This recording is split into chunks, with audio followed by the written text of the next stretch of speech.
মাত্র ২৯ বছর বয়সে আকস্মিকভাবে আন্তর্জাতিক ক্রিকেট থেকে অবসর নিয়েছেন ওয়েস্ট ইন্ডিজের তারকা ব্যাটার নিকোলাস পুরান। সামাজিক যোগাযোগ মাধ্যমে দেওয়া এক পোস্টে তিনি এই সিদ্ধান্ত জানান। টি-20 ফরম্যাট থেকে ওয়েস্ট ইন্ডিজের পক্ষে সবচেয়ে বেশি ম্যাচ ও রান করার পাশাপাশি ২০২৩ সালে সবচেয়ে বেশি ছক্কাও হাঁকিয়েছেন তিনি।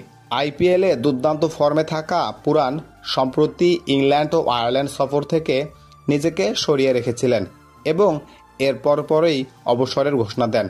যদিও আন্তর্জাতিক ক্রিকেট থেকে অবসর নিয়েছেন, কিন্তু ফ্র্যাঞ্চাইজি ক্রিকেট চালিয়ে যাবেন। পুরান বলেন, ওয়েস্ট ইন্ডিজের হয়ে খেলা, জাতীয় সঙ্গীতের সময় দাঁড়ানো এবং দলের অধিনায়কত্ব করা ছিল তার জন্য গর্বের বিষয়। তিনি ওয়েস্ট ইন্ডিজ ক্রিকেটের প্রতি ভালোবাসা অটুট রাখার কথাও বলেন। উল্লেখ্য, পুরান কখনো টেস্ট ক্রিকেট খেলেননি। তার টি-20তে অভিষেক হয় ২০১৬ সালে এবং ওয়ানডেতে অভিষেক হয় ২০১৯ সালে। ২০২৩ ওয়ানডে বিশ্বকাপে ওয়েস্ট ইন্ডিজ দলে জায়গা না পাওয়ায় তিনি এরপর আর কোনো ওয়ানডে ম্যাচ খেলেননি।